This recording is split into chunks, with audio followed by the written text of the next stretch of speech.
नमस्कार दोस्तों, Kotputli online platform पर आपका स्वागत है। दोस्तों, जैसा कि आप देख पा रहे हो कि आज हम चर्चा करने वाले हैं बहुत ही महत्वपूर्ण टॉपिक के बारे में, जो क्लास बहुत ही इम्पोर्टेंट होने वाली है और इससे रिलेटेड हर एग्ज़ाम में प्रश्न पूछे जाते हैं। 3-4 क्वेश्चन तो इस टॉपिक से रिलेटेड हर एग्ज़ाम में आ ही जाते हैं। तो दोस्तों, चलिए शुरुआत करते हैं।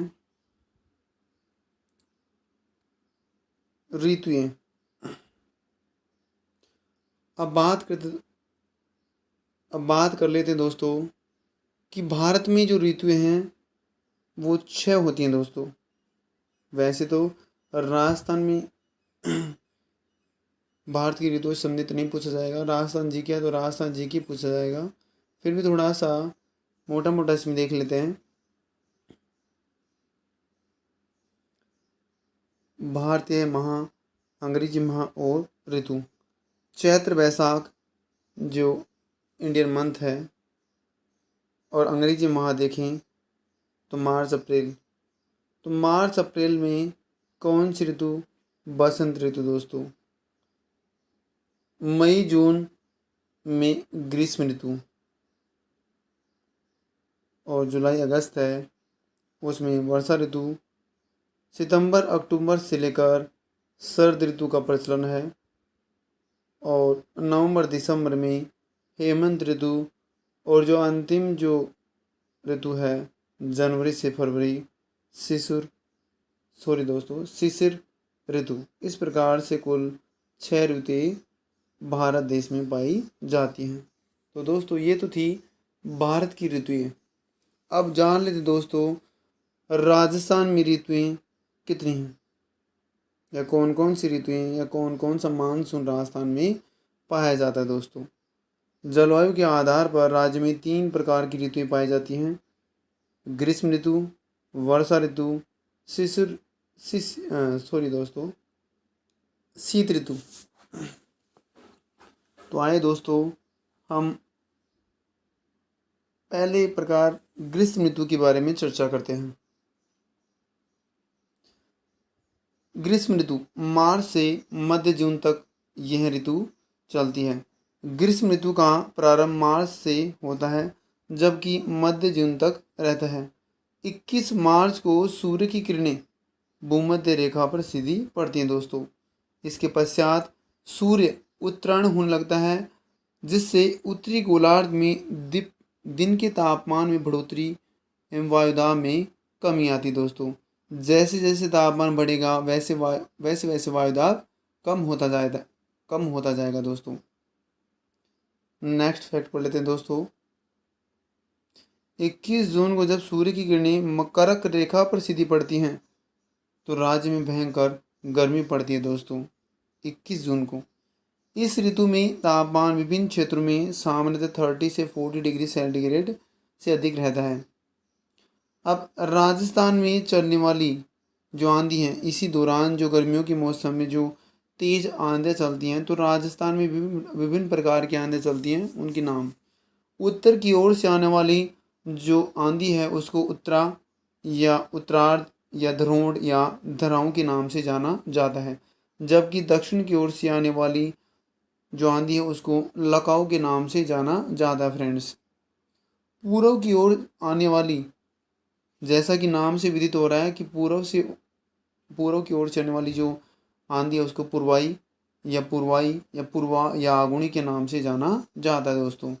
पश्चिम की ओर से आने वाली जो आंधी है या हवा है वो पिछवाई या पच्छू या पिछवा या आथुनी के नाम से जाना जाता है दोस्तों। पिछवा ये हम आमतौर हमारे जो बुजुर्ग हैं वो यूज करते हैं, या लोकल कंटेंट में भी यूज की जाती है बोलचाल की भाषा में। उत्तर पूर्व के मध्य से आने वाली उत्तर पूर्व के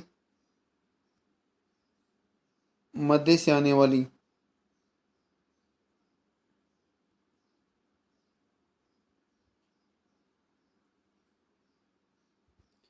उत्तर पूर्व के मध्य से आने वाली जो हवा है या आंधी है उसको संजीरी के नाम से जाना जाता है दोस्तों।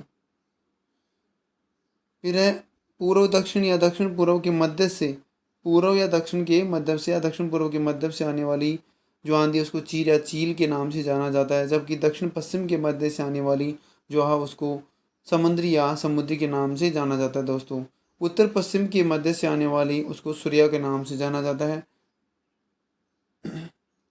राजस्थान में चलने वाली प्रमुख हवाएं, पौष माह में चलने वाली हवाओं को सीली के नाम से जाना जाता है दोस्तों। जबकि जेठ में या ज्येष्ठ माह है में चलने वाली गर्म हवाओं को तवा के नाम से जाना जाता है। पूर्व दिशा से चलने वाली हवाओं को पूर्वाई के नाम से जाना जाता है दोस्तों। पश्चिम दिशा से चलने वाली हवाओं को पच्छू, जैसा कि अभी जिक्र किया गया था। भयंकर आवाज़ के साथ जो तेज़ गति से चलने वाली हवा है उसको अड़ाव के नाम से जाना जाता है दोस्तों, जो कि भयंकर आवाज़ करती है। और वाष्प जो कण हैं, वाष्प कण, उनके साथ चलने वाली लू को झाला के नाम से जाना जाता है दोस्तों। तो दोस्तों ये थे आंधी से संबंधित फैक्ट या महत्वपूर्ण हवाओं से संबंधित फैक्ट, जो किस दिशा से आने वाली हवाओं को किस नाम से जाना जाता है दोस्तों। अब नेक्स्ट फैक्ट पढ़ते हैं दोस्तों। पश्चिमी राजस्थान में विशेषकर जैसलमेर, बाड़मेर, बालोतरा, बीकानेर, जोधपुर, फलोदी, श्रीगंगानगर, चूरू आदि जिलों में तापमान 40 से 45 डिग्री सेंटीग्रेड तक हो जाता है दोस्तों गर्मियों के मौसम में।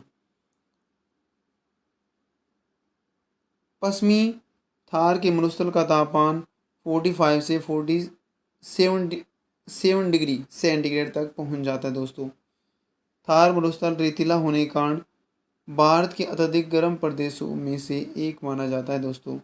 यहाँ की रेत जल्दी गर्म में जल्दी ठंडी हो जाती है। अतः मरुस्थल में इस ऋतु में दिन का तापमान बहुत बढ़ जाता है और रात्रि में कम हो जाता है, जिसके कारण दैनिक एवं वार्षिक तापांतर में भी अधिक अंतर देखने को मिलता है दोस्तों। इस ऋतु में राजस्थान का सबसे ठंडा स्थान जो माउंट आबू सिरोही है अधिक ऊंचाई कारण रहता है, क्योंकि अधिक ऊंचाई इसी कारण सबसे ठंडा प्रदेश माउंट आबू को जाना जाता है दोस्तों। नेक्स्ट फैक्ट पढ़ लेते हैं दोस्तों। ग्रीष्म ऋतु में राजस्थान में कम वायुदाब का क्षेत्र उत्तरी पश्चिम भाग में बनता है दोस्तों। कम वायुदाब का क्षेत्र उत्तरी पश्चिम भाग में बनता है। अब ध्यान रहने वाली जो है इंपॉर्टेंट फैक्टर हैं कि राजस्थान में गर्मियों में स्थानीय जो गर्म पवन है उनको लू के नाम से जाना जाता है दोस्तों। इनकी गति, लू की जो गति है वो 100 किलोमीटर प्रति घंटा से अधिक हो जाती है। रेगिस्तान में चलने वाली वायु की जो भंवर है उनको बबूला के नाम से जाना जाता है दोस्तों।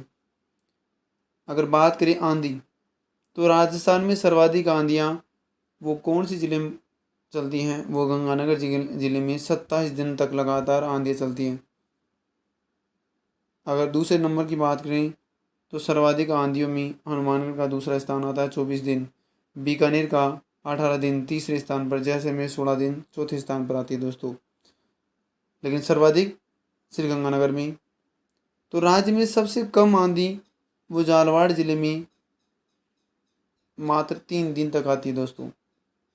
कुछ स्थानों पर सामान्य धाराओं की उत्पत्ति राजस्थान में मई जून महीनों में उत्पन्न होने वाली धूल भरी आंधियों के लिए उत्तरदायी है।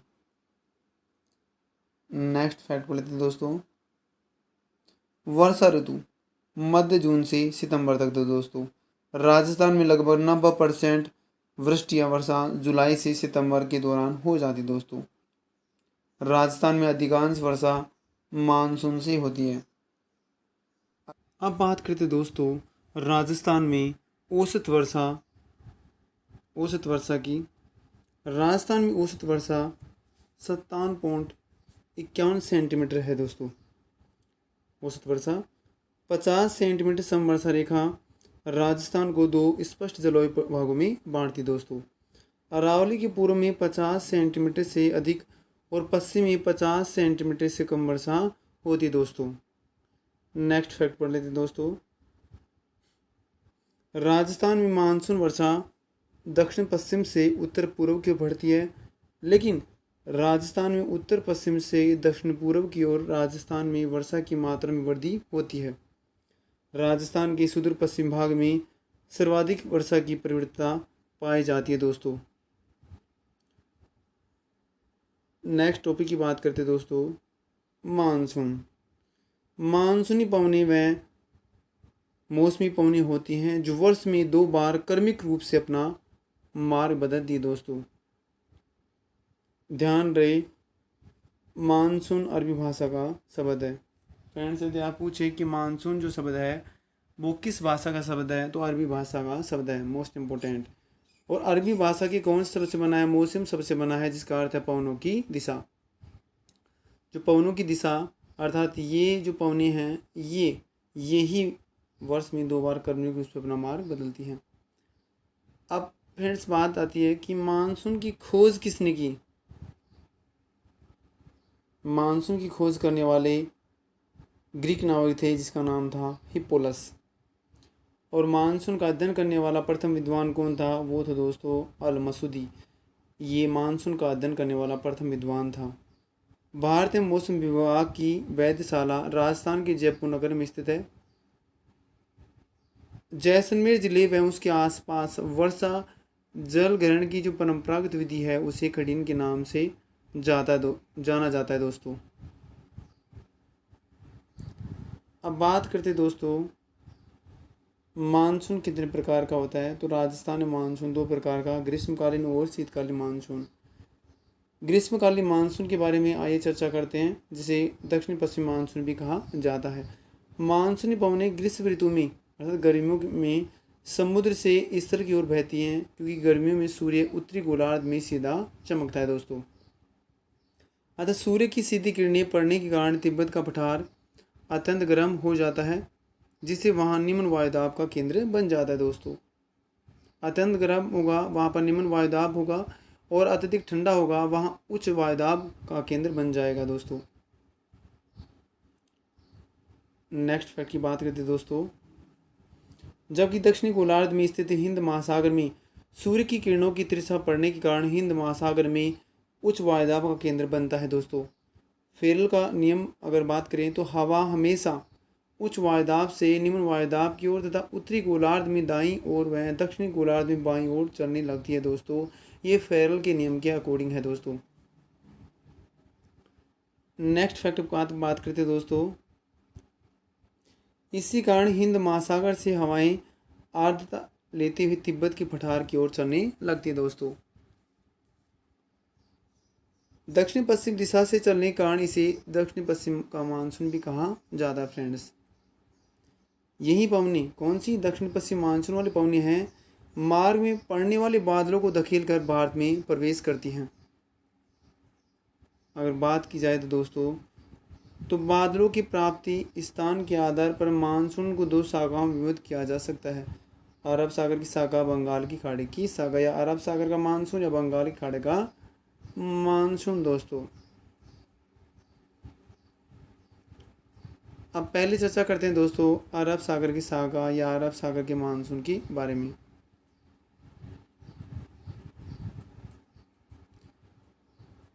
अरब सागर की शाखा प्रत्येक वर्ष 1 से 5 जून के मध्य केरल के तट से अरब सागर के बादल भारत में प्रवेश करते हैं दोस्तों। भारत में जो प्रवेश करते हैं वो केरल के तट से अरब सागर के बादल प्रवेश करते हैं। यहाँ से उत्तर में जाने पर मानसून प्रवेश की तिथि बढ़ती है, जबकि वर्षा की मात्रा घटती जाती है दोस्तों। अब बात करें दोस्तों कि राजस्थान में अरब सागर के कुछ बादल हैं गुजरात के रास्ते में 17 जून के लगभग या 17 जून से, तो 17 जून के मध्य झालावाड़ जिले में या झालावाड़ जिले से प्रवेश करते हैं दोस्तों।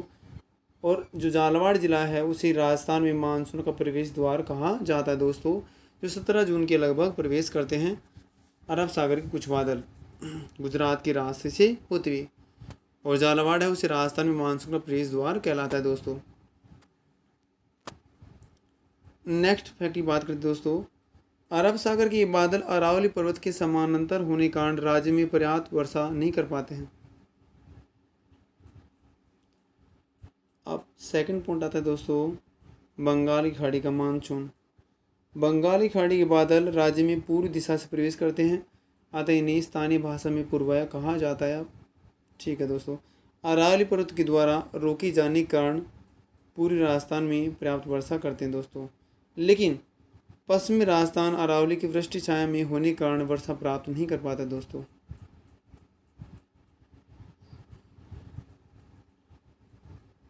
नेक्स्ट फैक्ट की बात करते हैं दोस्तों, राजस्थान में सर्वप्रथम अरब सागरीय मानसून से वर्षा होती है।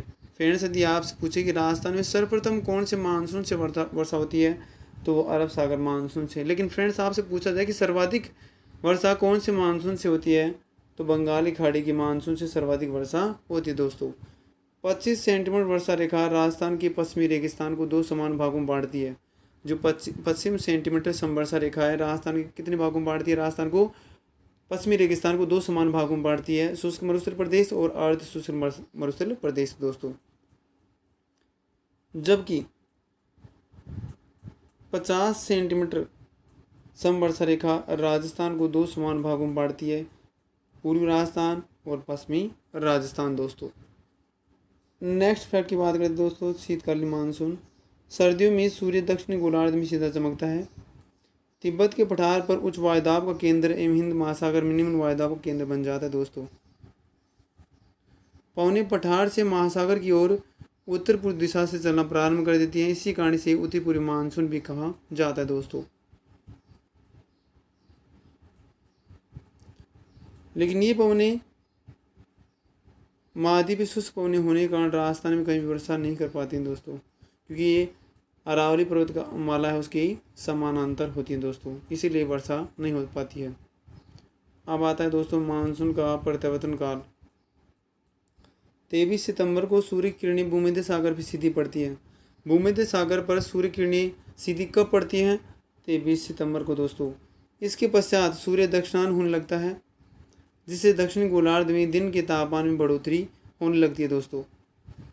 इस कारण उत्तरी गोलार्ध मीन्स भारत में उच्च वायुदाब की स्थिति बन जाती है, जबकि दक्षिणी गोलार्ध में हिंद महासागर में निम्न वायुदाब की स्थिति बन जाती है दोस्तों। नेक्स्ट फैक्ट की बात करते हैं दोस्तों,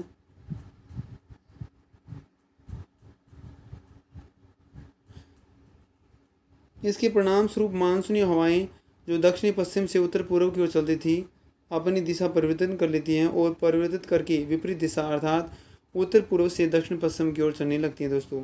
इसी कारण से इस समय को लौटते मानसून का काल या मानसून का प्रत्यावर्तन का समय कहा जाता है दोस्तों, जो अक्टूबर से नवंबर माह के अंत तक रहता है।